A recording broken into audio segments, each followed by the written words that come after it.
Hi there, I'm Andrea Koppel, and it's time for coffee, the podcast where you get to hear firsthand what the jobs and careers that interest you the most are really like. Hey there, Java junkies. Welcome to another K-Cup mini episode of Time for Coffee. By the way, K-Cups come in 3 sizes, single, double, and triple shots, or roughly 1 minute, 5 minutes, or 10 minutes in length. So if you don't have time to throw back an entire caffeinated career conversation, these K-Cup mini episodes of T4C can give you a quick caffeinated fix, whether you're on the go or you only have a few minutes to binge. So grab your mug and take a chug, because it's time for a caffeinated career double shot K-Cup with my guest, Justin Nguyen. One of the other cheat codes I learned from listening to you, Justin, was around getting over your fear of networking, because as we both know, it's a big pain point for a lot of people, not just young people. Would you mind sharing how you hacked your way from clueless to confident? I think the first and the biggest mindset shift for me was everyone always loves to say your network is your net worth, or it's not about what you know, it's about who you know. And when that actually boils down, it's actually the complete opposite. It's not really about who you know. That's actually a worthless statistic. It's about who knows you and who remembers you.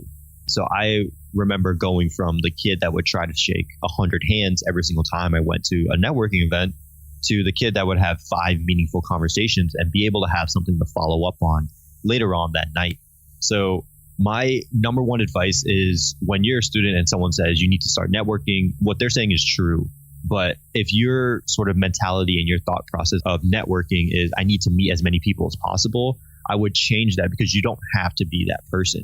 Because what ends up happening is if you try to talk to 100 people and no one remembers you, when you try to reach back out to them, they're going to be like, why is this student reaching out to me? I don't remember who they are. But if you have a meaningful conversation with someone and you have specific talking points to mention back in a email, in a LinkedIn connection request, whatever that may be, you have a bridge to creating that relationship right off the bat. And it becomes less scary because you don't have to say that you need to meet 100 people tonight. You only need to meet 5. And from those 5, you can start to build really meaningful relationships.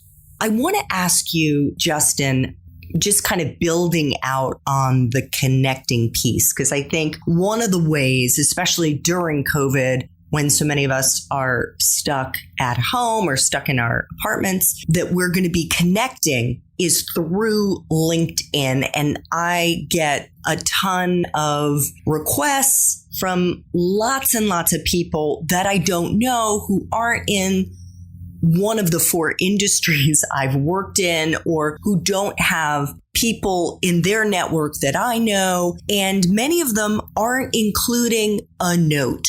What advice do you have for our listeners about how they can authentically network and build out their LinkedIn network in a way that's going to have a higher success rate? I would say the number one thing that you need to be doing when it comes to connecting on LinkedIn is you need to be sending a personalized connection request. And the reason for that is anyone who's active, or if they're in a very high position at their company, they're probably getting anywhere between 10 to 40 requests every single day. And like you said, most of those are very just blank requests of people just hitting that connection button on their profile. So if you're sending a personalized invite, you're standing out and being a part of that 1%.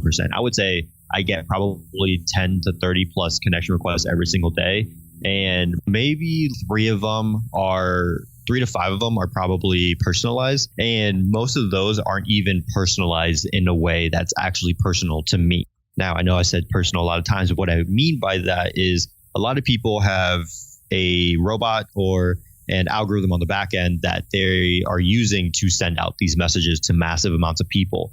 So what those messages might look like is, oh, we have mutual connections on LinkedIn. I would love to connect.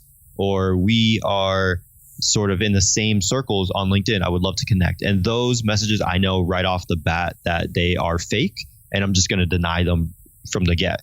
What you can do to be personalized when it comes to that connection request is look at that person's profile for a quick few seconds. Just read their summary. find a point that they've made in their summary that you can connect back to you, whether it's the school that they went to, an industry that you want to go into, anything like that.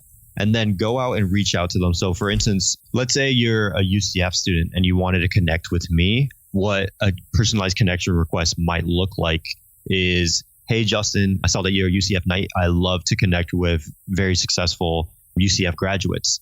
And I would probably connect back with you because you added that real personalization there. And then also just probably ask about like who you are, what you're doing, and what you want to learn about. Now, from a non-UCF perspective, what that might look like if you wanted to connect with me is, hey, Justin, we're both in the podcasting space. I love talking about students. I would love to connect and learn more about what you're doing with Declassified College. So again, just finding that point of connection and finding a way to spin that so that you're able to bridge a connection with that other person that you're looking to put into your LinkedIn network.